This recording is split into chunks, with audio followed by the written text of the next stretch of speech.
Halo semuanya, selamat datang. Di sini saya akan menceritakan alur cerita film The Kid Detective tahun 2020 yang menceritakan seorang mantan detektif cilik jenius bernama Abe Applebaum. Kini jadi detektif gagal yang terobsesi menebus masa lalunya. Saat seorang gadis remaja memintanya menyelidiki pembunuhan pacarnya, ternyata kasusnya terkait dengan hilangnya teman masa kecil Abe dulu. Dan kebenarannya jauh lebih gelap dari yang ia bayangkan. Korban dibunuh oleh temannya yang hilang itu sendiri, yang ternyata jadi buronan setelah bertahun-tahun jadi korban sindikat pecelian. Oke, seperti apakah ceritanya?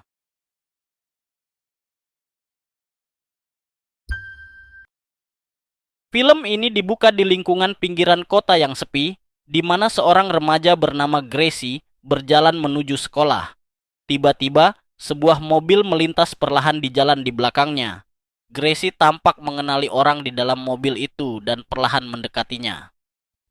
Adegan kemudian beralih ke AB, seorang detektif yang sudah kehilangan gairah hidup dan nyaris bangkrut. Ia bergantung pada pil untuk tetap fokus, dan kesulitan keuangannya memaksanya berbagi apartemen sempit dengan seorang teman sekamar. Tak lama kemudian, orang tuanya yang khawatir berkunjung hanya untuk terkejut melihat kekacauan dan kotor di rumahnya. AB mencoba menyelamatkan muka dengan mengaku sedang menangani kasus besar, tetapi kenyataannya jauh lebih menyedihkan. Warai, ia hanya disewa untuk menyelidiki apakah seseorang gay atau tidak. Malam itu, AB pergi ke bar lokal untuk minum, tetapi ia diperingatkan bahwa seorang bernama Rory juga ada di sana. AB tetap memutuskan untuk tinggal dan akhirnya dipukuli di tempat parkir. Kita kemudian mengetahui bahwa AB dulunya adalah detektif cilik yang dikagumi di kota itu. Pada usia 13 tahun, ia memecahkan kasus pertamanya tentang ugal-ugalan dana penggalangan dana dengan menyalahkan Rory, si pengganggu di lingkungan itu. Film ini kemudian mundur ke masa kecil AB ketika ia menjalankan agensi detektifnya dari sebuah rumah pohon. Remaja di kota itu datang kepadanya dengan masalah kecil seperti barang hilang atau pacar yang selingkuh, dan AB dengan mudah memecahkannya. Ia sangat cerdas sehingga saat menonton film, ia bisa menebak siapa penjahatnya hanya dari adegan pertama. Reputasinya pun melambung, dan seluruh kota mengumpulkan uang untuk memberinya kantor yang layak. Asistennya tak lain adalah putri wali kota, Gracie, yang ia bayar dengan minuman soda. Suatu hari, kepala sekolah Erwin melaporkan kasus hilangnya ugal-ugalan dana, dan AB dengan cepat menyimpulkan bahwa pelakunya adalah Rory. Bahkan polisi sering datang ke kantornya untuk meminta bantuan memecahkan kasus kriminal. Namun, segalanya berubah ketika Gracie, asisten kepercayaannya, menghilang dalam perjalanan ke sekolah. Hilangnya Gracie mengejutkan seluruh kota, dan meskipun polisi melakukan penyelidikan intensif, tidak ada petunjuk selama berminggu-minggu. Kembali ke masa sekarang, AB terbangun oleh asisten barunya yang memberitahunya bahwa ia sudah terlambat bekerja. Masih kesakitan akibat pukulan, ia perlahan menuju kantor, mendapat tatapan tidak suka dari warga kota yang dulu memujanya. AB kemudian tiba di kantornya dan menjelaskan pada Lucy bahwa ia dipukuli Rory, yang masih marah karena diskors 20 tahun lalu. Setelah itu, ia kembali ke kantor kecilnya dan melanjutkan rutinitasnya menangani kasus-kasus sepele seperti mencari kucing hilang atau menyelidiki apakah seseorang berbohong. Keadaan AB begitu menyedihkan sehingga ia harus meminta teman sekamarnya membeli kebutuhan dasar seperti tisu toilet. Keesokan paginya, saat AB tiba di kantor, ia menemukan seorang remaja bernama Caroline menunggunya. Ia mengira akan mendapat kasus tidak penting lagi, tetapi ia terkejut ketika Caroline mengungkapkan bahwa pacarnya Patrick telah dibunuh dengan 17 tikaman. Di malam hari, AB pergi ke rumah orang tuanya untuk makan malam, di mana kerabat lainnya juga berkumpul. Suasana menjadi canggung ketika semua orang memberinya senyuman dipaksakan dan komentar merendahkan untuk menyemangatinya. AB kemudian memberitahu bahwa ia akhirnya mendapat kasus nyata, penyelidikan pembunuhan pertama dalam seluruh kariernya. Ayahnya langsung khawatir dan mengatakan ia seharusnya tidak mengambil kasus itu, mengisyaratkan itu di luar kemampuannya. Namun, ini justru membuat AB marah dan berteriak bahwa ia dulu adalah anak jenius dan lebih dari siap untuk menangani kasus ini. Keesokan harinya, AB memulai penyelidikan dengan menginterogasi Caroline. Ia bertanya, apakah Patrick punya musuh, menggunakan narkoba, atau terlibat dalam hal aneh seperti pemujaan setan. Namun, Caroline menyangkal semuanya dan mengatakan pacarnya itu juara kelas dan orang yang baik. Citra sempurna Patrick membuat AB tidak punya banyak petunjuk, tetapi ia yakin Patrick menyembunyikan sesuatu. AB dan Caroline kemudian memutuskan untuk menginterogasi teman-teman Patrick dan pergi ke rumah seorang teman sekelas bernama Calvin. Awalnya, Calvin hanya berbagi detail sepele seperti bagaimana Patrick mengumpulkan tutup botol dan tidak sabar terhadap orang cacat. Namun, ia kemudian mengungkapkan kejutan bahwa Patrick punya pacar kedua. Ia punya foto pacarnya di loker, di mana gadis itu telinjing bulat dengan topeng harimau. Caroline terkejut dan tidak percaya, tetapi Calvin bersikeras mengatakan yang sebenarnya. Di malam hari, AB dan Caroline duduk di sebuah restoran, dan Caroline masih terguncang oleh pengungkapan tadi. Ia menjelaskan bahwa ia menyukai Patrick karena ia berbeda dari yang lain.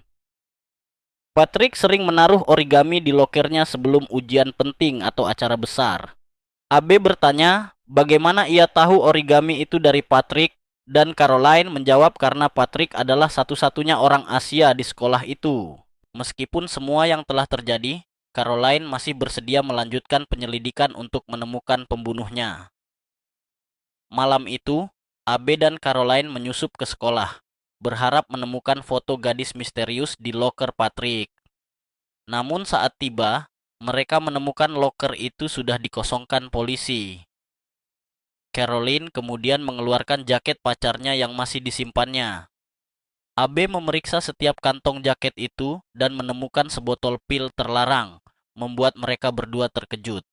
Keesokan paginya, sebelum berangkat kerja, AB menelan salah satu pil itu karena penasaran dengan efeknya.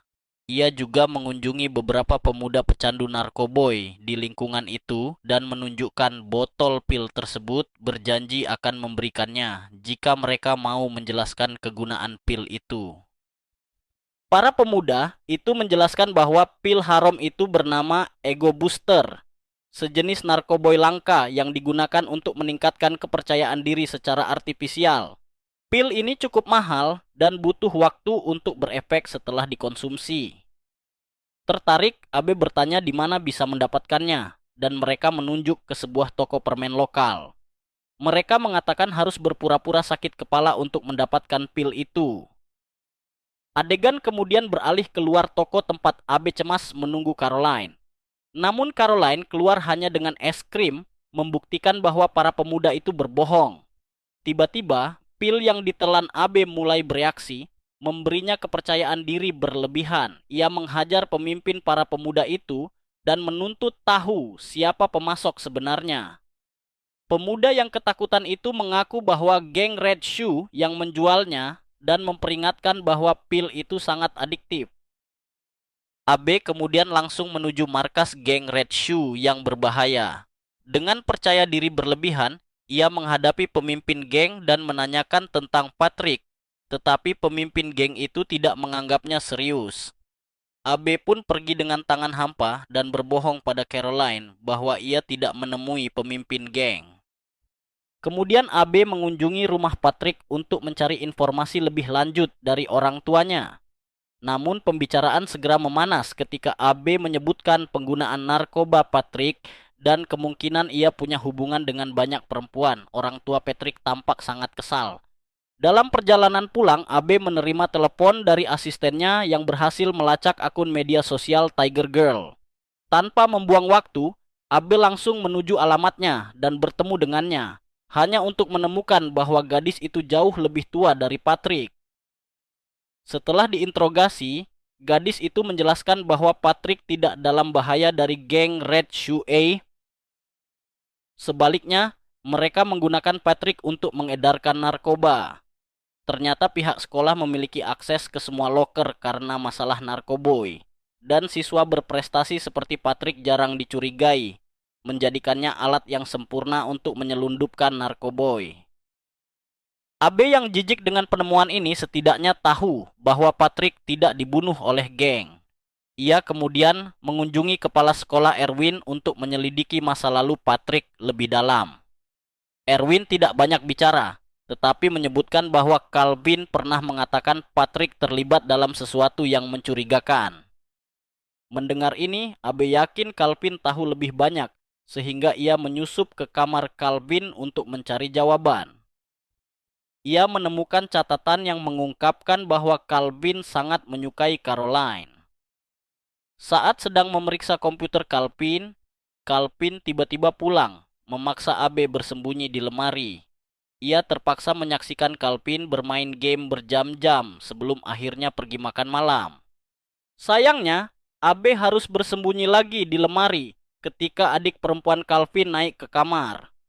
Ia terpaksa mengintip gadis kecil itu berbicara di telepon sebelum akhirnya tidur.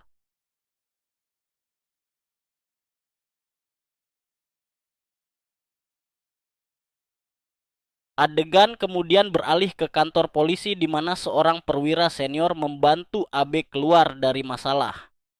Sang polisi memperingatkan AB untuk tidak melakukan hal bodoh lagi dan menyarankannya berhenti bermain detektif. Sejak hari itu, kehidupan AB mulai berantakan. Media menjulukinya sebagai creep, sehingga ia menghabiskan hari dengan minum-minum dan narkoboy. Ia mengabaikan semua telepon Caroline.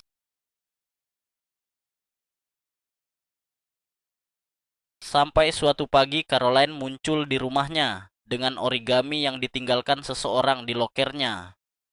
AB yang apatis mengatakan itu mungkin dari Calvin yang diam-diam mencintainya.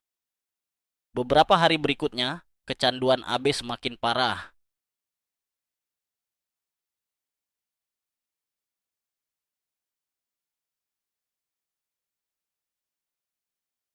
Suatu pagi ia bangun di tempat sampah, tilinjing dan bau.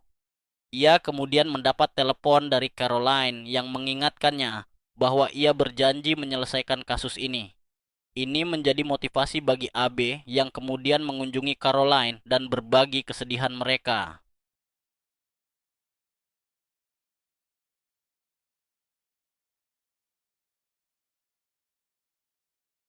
Ketika AB kembali ke kantornya setelah berminggu-minggu, ia menemukan origami yang ditinggalkan Caroline. Saat dibuka, matanya terbelalak karena mengenali pola lipatan yang sama dengan origami dari kasus Gracie dulu. Ia segera menyadari bahwa penculik Gracie adalah orang yang sama yang mengirim origami ke Caroline.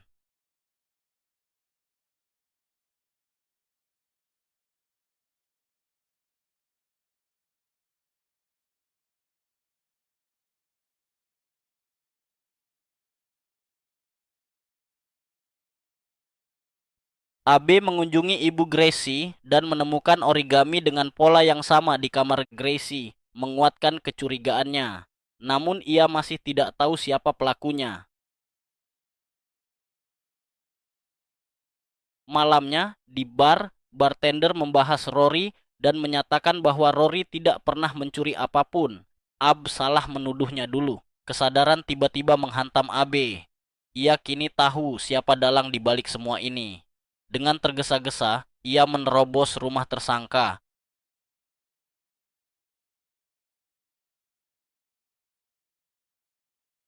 dan menemukan foto memalukan pacar kedua Patrick di dalam berangkas. Tiba-tiba pemilik rumah datang.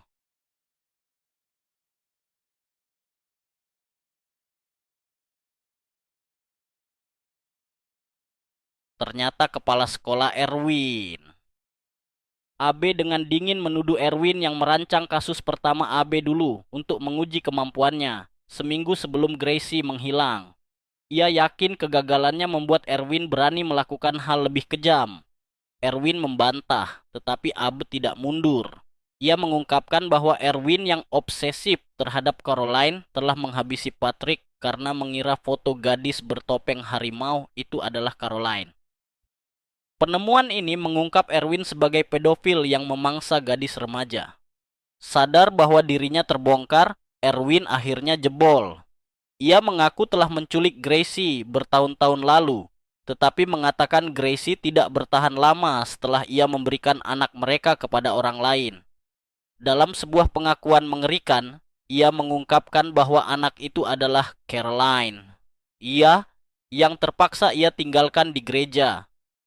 Erwin juga mengakui pembunuhan Patrick, lalu mengejek Abe karena akhirnya berhasil memecahkan kasus pembunuhan pertamanya. Setelah itu, Erwin mengeluarkan pisau. Abe mengira akan diserang, tetapi ternyata Erwin malah menikam dirinya sendiri berulang kali di dada, mengakhiri hidupnya yang menyedihkan. Abe yang terguncang buru-buru mengambil bir dari kulkas untuk menenangkan diri. Saat itulah matanya menangkap deretan botol soda pop yang tersusun rapi di dalam kulkas. Detail kecil itu tiba-tiba membuatnya tersadar. Dengan panik, Abe menuju gudang di belakang rumah dan membuka pintunya. Di sana, ia menemukan Gracie. Masih hidup tetapi sangat lemah dan kurus kering. Abe bercerita bagaimana hidupnya mulai membaik setelah kasus ini. Ia menjadi pahlawan nasional dan mendapat medali dari gubernur. Rory, yang dulu ia salah tuduh, akhirnya berjabat tangan dengannya. Kantornya kembali ramai dengan klien. Di akhir film, Abe kembali ke kantornya dan menemukan Caroline menunggunya. Gadis itu masih berusaha menerima kenyataan pahit bahwa ia adalah hasil hubungan paksa Erwin dan Gracie, tetapi setidaknya ia kini punya jawaban. Abe bertanya apakah Gracie, ibunya, sudah menghubunginya, tetapi Caroline hanya menjawab, "She's just a kid." menyiratkan Gracie belum pulih sepenuhnya. Orang tua Abe mengunjungi rumahnya dan terkejut melihat betapa rapi dan bersih tempat itu sekarang. Mereka tersenyum bangga, tetapi Abe tetap murung. Ketika ditanya apa yang salah, Abe tiba-tiba menangis. Film berakhir di situ, tanpa penjelasan mengapa ia menangis. Apakah karena penyesalan, kelegaan, atau kesadaran bahwa hidupnya yang hancur selama 20 tahun bermula dari kesalahannya sendiri. Pesan akhir. Kadang kebenaran yang kita cari justru yang paling menyakitkan, tapi itulah satu-satunya cara untuk benar-benar bebas.